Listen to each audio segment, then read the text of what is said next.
ఓం మహాగణాధిపతయే నమః. ఈ మధ్యకాలంలో వచ్చే కేసెస్ ఏవి ఎక్కువగా వస్తుంటాయి, ఏవి ఎక్కువగా మీకు అవుతుంటాయి? అంత చేతులు ఎత్తేసిన కేసులు సపోజ్ హెల్ప్లెస్ కేసెస్ మా దగ్గరకు వస్తాయి. ఇప్పుడు రుమటైడ్ ఆర్థరైటిస్ ఉంటది. రుమటైడ్ ఆర్థరైటిస్ లో వాళ్ళు కార్టిజాన్ స్టెరాయిడ్స్ పెట్టుంటారు, ఇంకా వీక్ అయిపోయి కిడ్నీ ప్రాబ్లం వచ్చి వాళ్ళు వస్తారు రిఫరెన్స్ పెయిన్స్ తగ్గాలని చెప్పి. బ్యాక్ పెయిన్ లో lumbar spondylitis, disc prolapse, sciatica వాళ్ళు అట్లా నెంబర్ ఆఫ్ కేసెస్ వస్తుంటాయి. సమస్యలకు 100% ట్రీట్మెంట్ గ్యారంటీ. 20 సంవత్సరాల ఎక్స్పీరియన్స్ కలిగిన అంతర్జాతీయ హోమియో వైద్యులు డాక్టర్ బెల్లంకొండ నాగేశ్వరరావు గారి ఆధ్వర్యంలో హోమియో ద్వారా 100% ట్రీట్మెంట్. For appointments 8121998560. మీ ఆరోగ్యం మా భరోసా. ఓం గురుభ్యో నమః. ఓం శ్రీమాత్రే నమః.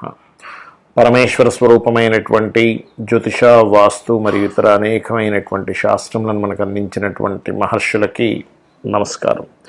హయగ్రీవ హయగ్రీవ హయగ్రీవేతి యోపథేత్తస్య నిస్సరతే వాణి జహ్నుకన్యా ప్రవాహవత్. అరుణాం కరుణాతరంగితాక్షీం ధృతపాశాంకుశపుష్పబాణచాపాం అనిమాదిభిరావృతాం మయూకైః అహమిత్యేవ విభావయే భవానీం. శ్రీమాత్రే నమః. ప్రేక్షకులందరికీ కూడా ఆ లలితాంబిక అమ్మవారి అనుగ్రహం పరిపూర్ణంగా కలగాలని మనస్ఫూర్తిగా కోరుకుంటూ,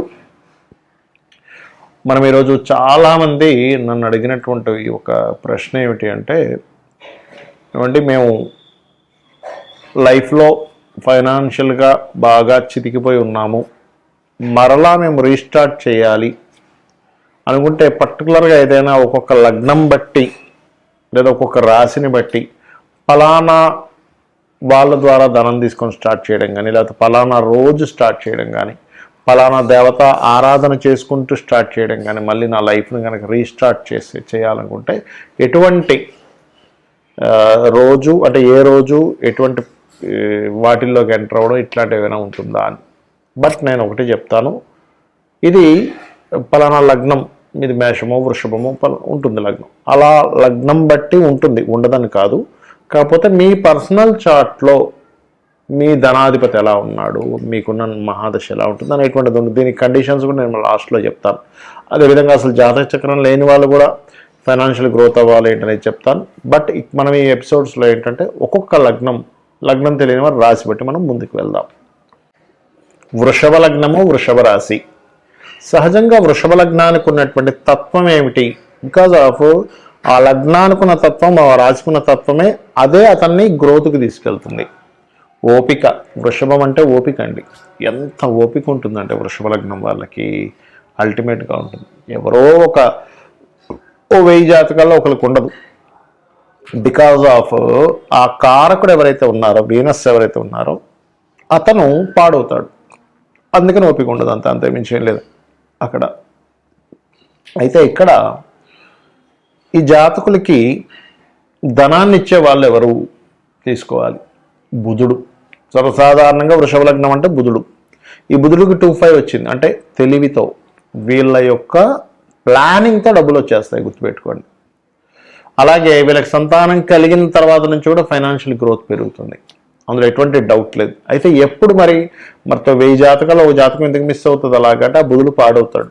సింపుల్ లాజిక్ ఒకటే గుర్తుపెట్టుకోండి. అందరూ చేతు తింటున్నారు కానీ ఒక వ్యక్తి చేతు తినలేకపోతున్నాడు అంటే ఈ చేతికి ఏదో దెబ్బ తగిలింది. Simple logic. ఇవి అందరూ రాయగలుగుతున్నారు శుభ్రంగా, ఈ అబ్బాయి ఎందుకు రాయలేకపోతున్నాడు, అమ్మాయి రాయలేకపోతుంది అంటే ఈ వేళకేదో సంథింగ్ తిమ్మిరెక్కిందో, ప్రాబ్లం అయింది, అందుకని రాయలేకపోతుంది, లేకపోతే రాయతండి రాదు. సింపుల్. బట్ వృషభ లగ్నానికి మీకు గనక బుధుడు బాగున్నాడు, మీ ఫ్రెండ్స్ ద్వారానో, మామయ్యవర్స్ వాళ్ళ ద్వారానో, లేకపోతే ఈ బావమరిది వాళ్ళ ద్వారానో బాగున్నాడు బుధుడు అంటే ఖచ్చితంగా వాళ్ళ నుంచి తీసుకునే హెల్ప్స్ ద్వారానే ఫైనాన్షియల్ గ్రోత్ పెరుగుతుంది. మరి కేవలం ఓన్లీ ధనాధిపతేనా అండి, ఇంకా వేరే ఏమి ఉండదా అంటే ఖచ్చితంగా ఉంటుంది. వీనస్ కూడా మీకు ధనాన్ని ఇచ్చే కారకుడే. అంటే ఏంటి? ఏదైనా స్త్రీ మూలకంగా. అదేవిధంగా కర్మకారకుడు అంటే శాటర్న్, అంటే మీరు మీ జాబ్లో హైక్లోకి వెళ్తున్న వాటి మూలంగా ఇవన్నీ కూడా మీకు తోడవుతాయి, అందులో ఎటువంటి డౌట్ లేదు. Because of 9 and 10th lord ఈ శాటర్న్. అయితే మనం ఈ ధనాధిపతి ఉన్న కండిషన్స్ బట్టి కూడా ఇస్తాడు ఇక్కడ. ఈ ధనాధిపతి కనుక ఉదాహరణకి మీకు లగ్నంలో ఉన్నాడు అనుకోండి, లగ్నంలో ఉన్నా సప్తమంలో ఉన్నా మీరు ఉన్న ప్రదేశం కాకుండా వేరే ప్రదేశాలకు ఎంత షిఫ్ట్ అవుతే మీకు అంత ధనయోగం ఉంటుంది, గుర్తుపెట్టుకోండి. ట్రూ. 2లో ఉన్నాడు ఉదాహరణకి, మీరు ఎవరికైనా దాన్ని నేర్పడం ద్వారా, బికాజ్ ఆఫ్ బుధుడు బుధస్థానంలో ఉన్నప్పుడు టీచింగ్ అండ్ అంటే గురు శిష్యుల సంబంధం ఏర్పడుతూ ఉంటుంది. ఎవరికైనా దాన్ని నేర్పడం, ప్లానింగ్స్ ద్వారా ధనయోగం. 2లో ఉన్నాడు, మీ గురువుల యొక్క సహకారం ద్వారా గురువుగారు పిలుస్తారు, నువ్వు ఈ డబ్బులు తీసుకుని ఏదైనా స్టార్ట్ చేయంటుంటారు. ఆ రకంగా మీకు గ్రోత్ ఉంటుంది. 3లో ఉన్నాడు ఉదాహరణకి మీకు ధనాధిపతి. మీరు ఏదైనా గవర్నమెంట్ రిలేటెడ్ సంబంధించినవి, లేదా మెడికల్ రిలేటెడ్ సంబంధించినవి, లేదా తల్లిదండ్రుల యొక్క సహకారం, తల్లి లేదా తండ్రి మీకు ఎంతో కొంత సపోర్ట్ చేసి మీకు డబ్బులు వస్తుంటాయి. బట్ నేను మీకు కండిషన్స్ చెప్తాను లాస్ట్లో, ఆ కండిషన్స్ బాగా అర్థం చేసుకోండి. వీడియో ఆఖరి వరకు చూస్తే దీని మళ్ళీ కండిషన్స్ ఉంటాయి. అలాగే 4లో ఉన్నాడు, మీ బుధుడు వెళ్ళి 4వ స్థానంలో ఉన్నాడు ఉదాహరణకి. అప్పుడు యాక్చువల్గా ఏమవుతుందంటే, కొంతమంది చూడండి చిట్ ఫండ్స్ నడుపుతుంటారు, లేకపోతే ఎనీథింగ్ ఫైనాన్స్ బేస్ మీదే వెళ్తూ ఉంటుంది, లేదా సంథింగ్ ఒక్కోసారి ఏమవుతుందంటే గవర్నమెంట్ రిలేటెడ్, లా రిలేటెడ్ ఇట్లాంటి వాటి ద్వారా కూడా ఇస్తాడు. అయితే ఇక్కడ లా రిలేటెడ్ రావాలంటే పర్టికులర్గా మీకు ధర్మకర్మాది యోగ, గురుకర్మ యోగ అంటారు, అంటే శని గురువులు కూడా కలిసి ఉండాలి. అంటే లాట్ ఆఫ్ కాంబినేషన్స్ ఉంటాయి. బట్ నేను మీకు రఫ్గా ఈ మార్గంలో వెళ్ళండి. 4లో ఉన్నాడు, సూర్య నమస్కారాలు ఎక్కువగా చేసుకోండి, సూర్యుడిని చూస్తూ లక్ష్మీ అష్టోత్తరాలు చేయండి, లేదా లలితాహస్రనామాలు చేయండి, ఖచ్చితంగా ఉంటుంది. అలాగే మీకు గనక మీ ధనాధిపతి సంతాన స్థానంలో వెళ్ళి కూర్చున్నాడు, 5th హౌస్లో వెళ్ళి కూర్చున్నాడు, మీరు మీ ప్లానింగ్ మీకు సంతానం కలిగినప్పటి నుంచే మీ ఫైనాన్షియల్ గ్రోత్ ఉంటుంది. బట్ ఇది 1000 జాతకాలకి 999 జాతకాలలో జరుగుతుంది. కానీ ఒక జాతకంలో ఎందుకు మిస్ అవుతుంది? నేను చేసిన రీసెర్చ్ ద్వారా వాళ్ళ బుధుడు పాడవుతున్నాడు. సింపుల్ లాజిక్, ఏం లేదు. పాడైనందుకు కొంత మాత్రమే రాగలుగుతుంది, మిగతాది రావట్లేదు. ఎందుకంటే వీళ్ళకి సంతానము ధనము కనెక్ట్ అయింది, ఇస్తాడు అక్కడ. అలాగే మీకు ఒకవేళ మీ బుధుడు వెళ్ళి 6వ స్థానంలో ఉన్నాడు. చాలామంది ఏమంటారంటే ధనాధిపతి 6లో ఉన్నాడండి, మరి నాకు ఎట్లాగా అంటే, వీళ్ళకి సీక్రెట్గా వస్తుంది డబ్బులు ఒకటి. రెండవది ఏంటంటే 6వ స్థానంలో ఉన్నంత మాత్రాన ధనం రాదనేం లేదు. 6వ స్థానం కూడా నిత్య జీవితమే, మనీ మేకింగ్లో వన్ ఆఫ్ ది పార్ట్ అది. కాబట్టి నో నీడ్ టు వరీ. కాకపోతే మీరు ఇక్కడ శని భగవానుడికి ఎక్కువ ఆరాధన చేసుకోండి, పెద్దవాళ్ళ బ్లెస్సింగ్స్ తీసుకోండి, ఖచ్చితంగా మీకు ఉంటుంది. ఇక సప్తమంలో ఉంటే విదేశాలు వెళ్ళడం వల్ల అని చెప్పాను. 8వ స్థానంలో ఉంటే పర్టికులర్గా ఇక్కడ ఏంటంటే 8th హౌస్లో ఉన్నాడు బుధుడు, మీకు వృషభ లగ్నమైంది అని అనుకున్నప్పుడు పర్టికులర్గా ఇక్కడ కూడా ఏదైనా మీరు నేర్పడం ద్వారా 9th హౌస్లో ఉన్నాడు, అంటే మకర రాశిలో ఉన్నాడు మీకు బుధుడు ఉదాహరణకి. అప్పుడు కూడా మీకు కలిగేటువంటి ఫలితాలు ఏంటంటే, కొంచెం మకరంలో ఉన్నప్పుడు 2వ అధిపతి కనుక వెళ్ళి, ఇది కొంచెం ఏదైనా మీరు గవర్నమెంట్ సెక్టార్స్లో ట్రై చేస్తే కూడా ఇస్తాడు ఇక్కడ. కాకపోతే ఉన్న ప్రదేశం కాకుండా లాంగ్ జర్నీస్ చేయాలి. భాగ్యం అంటే దశమం కుంభంలో ఉన్నాడు ఉదాహరణకి మీ బుధుడు వెళ్ళి. కాకపోతే ఈ బుధుడు ఎంతసేపు ఏంటంటే ఎనీథింగ్ మార్కెటింగ్ బిజినెస్ ఈ రూట్లోనే ఇస్తాడు, గుర్తుపెట్టుకోండి. బికాజ్ ఆఫ్ దాని బేస్ అక్కడ ఉంది. సో ఈ రకంగా ట్రై చేసుకోవాలి. మకర కుంభంలో ఉన్నాడు, ఇది కూడా కొంచెం మార్కెటింగ్ బేస్, మార్కెటింగ్ బిజినెస్ బేస్లోనే ఇస్తాడు.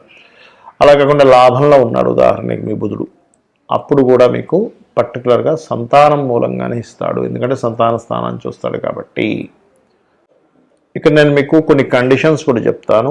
ఏమిటది అంటే, అందరూ చేసుకోవాల్సిన ఫస్ట్ అసలు మంత్రం ఏమిటి? ఫైనాన్షియల్గా నాకు రావట్లేదండి, ఓం సంపత్కరీ సమారూఢ సింధుర వ్రజ సేవితాయే నమః.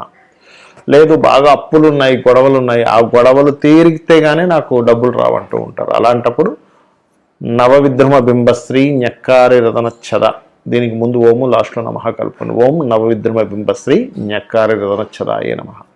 అయితే ఇక్కడ మనకు కొన్ని కండిషన్స్ ఉంటాయి. ఏమిటది అంటే, ప్రతి మనిషికి కూడా ఫైనాన్షియల్గా మంచి స్టేజ్కి వెళ్ళాలని అనిపిస్తుంది, అనిపించాలి కూడా. మనకు శాస్త్రాలు కూడా చెప్పింది ఏమిటంటే, పురుషుడు ఖచ్చితంగా 1 సంవత్సరం సరిపోయేంత ధనాన్ని అతను ఎప్పుడూ క్యారీ చేస్తుండాలట. అది కూడా ఎవరు? గృహస్థు, సన్యాసుల గురించి కాదు నేను చెప్పేది. గృహస్థు ఖచ్చితంగా ఒక 1 year సరిపోయేంత మనీని ఆయన దగ్గర ఉంచుకుంటే ఫ్యామిలీకి ఏమీ జరగకుండా ఉంటుంది. ఇవాళ రేపు మనం చూసుకున్నట్లయితే ఏ రోజుకి ఆ రోజే పరిస్థితి, ఏ నెల కానాలే పరిస్థితి ఉంది. మనంత మనీ మన దగ్గర ఎప్పుడు ఉండాలి, నిలువ ఉండాలి అంటే మీరు చేయవలసినటువంటి కొన్ని మనకు తెలియకుండానే కొన్ని తప్పిదాలు చేస్తూ ఉంటాం. ఏమిటవి? ఇప్పుడు నేను మీకు మంత్రం చెప్పాను, ఈ మంత్రం రెగ్యులర్గా చేయాలి. ఎప్పుడైనా గుర్తుపెట్టుకోండి, రెగ్యులర్గా ఒక రోజు ఏదో బద్దకించి ఆపేసాం, 2వ రోజు 3వ రోజు ఆగిపోతూ ఉంటుంది. కాబట్టి పాయింట్ నెంబర్ 1, రెగ్యులర్గా మంత్రం చేయడం చేయండి. ఇంకోటి, ఇప్పుడు నేను మీకు చెప్పాను ధనాధిపతి ఈ ప్లేసెస్లో ఉంటే వీళ్ళ మూలంగా వీటి మూలంగా ధనం ఉంటుంది అని. ఆ ప్లేస్లో ఇంకొక ప్లానెట్ ఏదైనా ఉంది కంజంక్షన్లో, ఏ కేతువో శుక్రుడో కుజుడో సంథింగ్ ఇంకో ప్లానెట్ వచ్చింది, రేపు 2-3 ప్లానెట్స్ వచ్చి ఉంటాయి. 2-3 ప్లానెట్స్ కనుక ఉంటే మల్టిపుల్ ధన యోగాస్ ఉంటాయని అర్థం చేసుకోండి. లేదా ఏదైనా ఒక పాపగ్రహం వచ్చింది మీకు ధనాధిపతితో కలిసాడంటే ఆ పాపగ్రహ సంబంధించినటువంటిది కూడా గ్రహారాధన చేయండి. ఉదాహరణకు కుజుడు వచ్చాడు మీ ధనాధిపతితో, కుజగ్రహం దగ్గర కూడా దీపారాధన చేయండి. రవి ఉన్నాడు, కంబస్ట్ చేసుకున్నాడు, రవిగ్రహం దగ్గర కూడా చేయండి. లేదా రవిచంద్రులు ఇద్దరూ కలిసి మీ ధనాధిపతితో ఉన్నాడు, అది అమావాస్య యోగం ఏర్పడింది కాబట్టి రవిచంద్ర గ్రహాలు రెండింటికి మీరు దీపారాధన చేయండి. అప్పుడు ఏమవుతుందంటే మీకు ఈ ప్రాబ్లం అనేటువంటిది, మీ ఫైనాన్షియల్ స్ట్రెస్ అనేటువంటిది తగ్గుతుంది.